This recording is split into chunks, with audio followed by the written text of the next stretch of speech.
Hello, I'm Matt Harris, pearl specialist, designer, and your trusted source for everything pearls. I talk to a lot of people about pearls, and I've realized that some of the things we consider common knowledge about pearls are actually myths. Today, I'm going to bust those myths.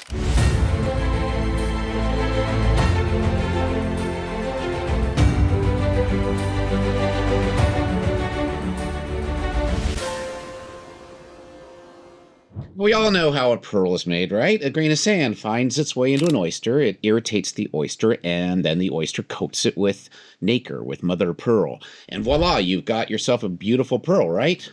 It's such a great setup for metaphors about life. If you Google sand and pearl like I did here, you're going to see all sorts of inspiring memes, posters, and coffee mugs likening this process to overcoming obstacles and hurdles in life. What are you doing with your grain of sand? Guess what? It's not how it works. The truth is even more fascinating. Most natural pearls begin when a tiny parasite sneaks into the mollusk. Sometimes an illustration is the best way to show what you're talking about, and I couldn't find a photo of a parasite in a mollusk, so here's an attempt at what I'm talking about. Cute little guy, huh? The mollusk, by the way, an oyster is a type of mollusk, and several types of mollusks can produce pearls. So the mollusk, trying to defend itself, begins coating the parasite in layer after layer of nacre, the iridescent material that gives pearls their shine. Now, here's something really interesting to note. Mollusks don't have an advanced central nervous systems like mammals do, so while their bodies can respond to things like these tiny intruders, these irritants, it's most likely that they don't feel pain as you and I would know pain. But don't give up on the metaphors. We may have actually just made it better. What do parasites do? They invade and they attach themselves to their host, slowly draining the life of the host and keeping it from doing what it wants to do, from living the life it deserves, living the life that it desires, until sometimes even causing its death. You see, life isn't about what happens to us, it's about how we perceive what happens to us, and then how we respond to it. And rather than giving up when invaded by the parasite, the oyster protects itself. It doesn't give up. It responds by coating the intruder with nacre, and it turns it into a beautiful gem. So instead of what will you do with your grain of sand, how about how will you respond to your parasite, that thing that creeped into your life and shouldn't be there? Still a great metaphor. So next time you see a grain of sand, please do me a favor and say, I'm sorry. Myth number 2. I say wait for it because I want to try a little experiment. Close your eyes and listen to my voice. I'm going to say something, and I really want you to picture it in your mind. Okay, you ready? Close your eyes. Pearl necklace. Are you picturing it? Now open your eyes. Raise your hand if you pictured a white pearl necklace. Yes, I know I can't see your hands, but do it anyways. Have some fun. Okay, did you see a white pearl necklace? Now, raise your hand if the pearls were round. I wish I could see all your hands because I'll bet most of you raised them. Most of you thought of a strand of white, round pearls.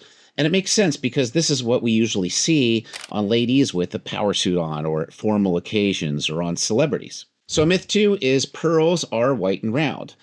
Now, I don't mean that no pearls are white and round, obviously, but that while most people think of it this way, white perfectly round pearls actually only make up a very small percentage of pearls.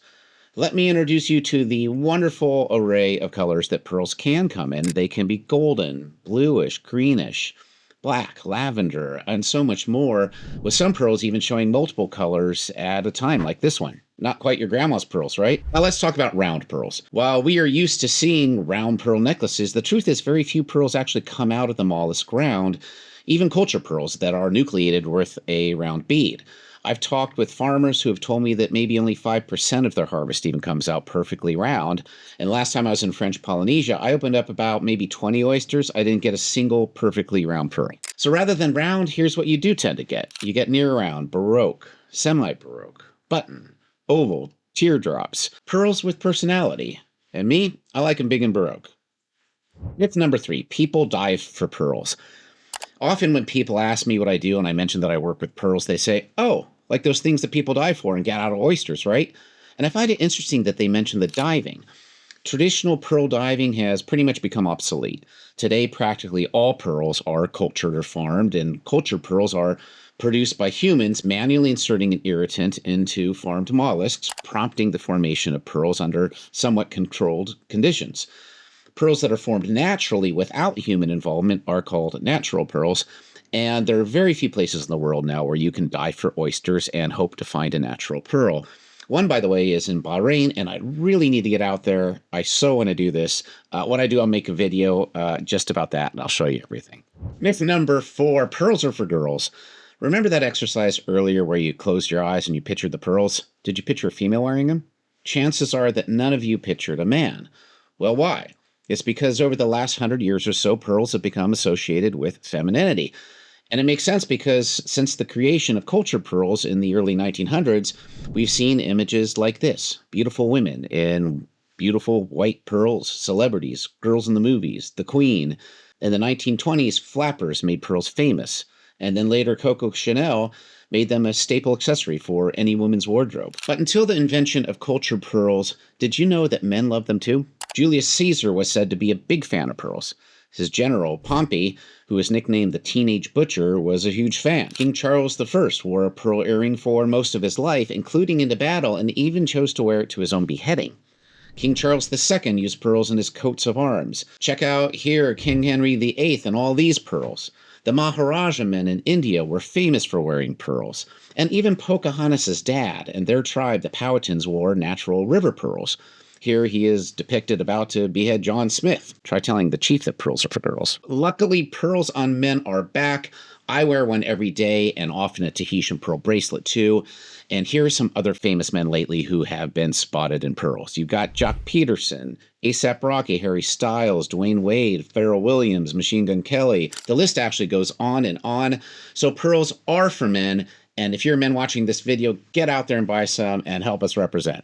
Final myth. Well, it's not the final myth. There's actually more, but 5 makes for a good video. These are my top 5. Myth number 5, pearls are expensive.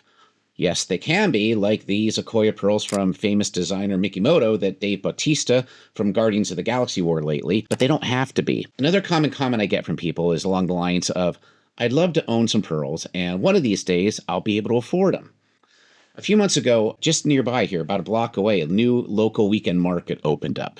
And I went to the organizer and I said, my office is only a block away and I design pearl jewelry. What if I had a booth here on Sundays as a local vendor? And you know what his response was? Oh no, people won't spend that kind of money at these markets. So I told him that I have dozens of pearl designs from $5 to $100, and I don't even think he believed me.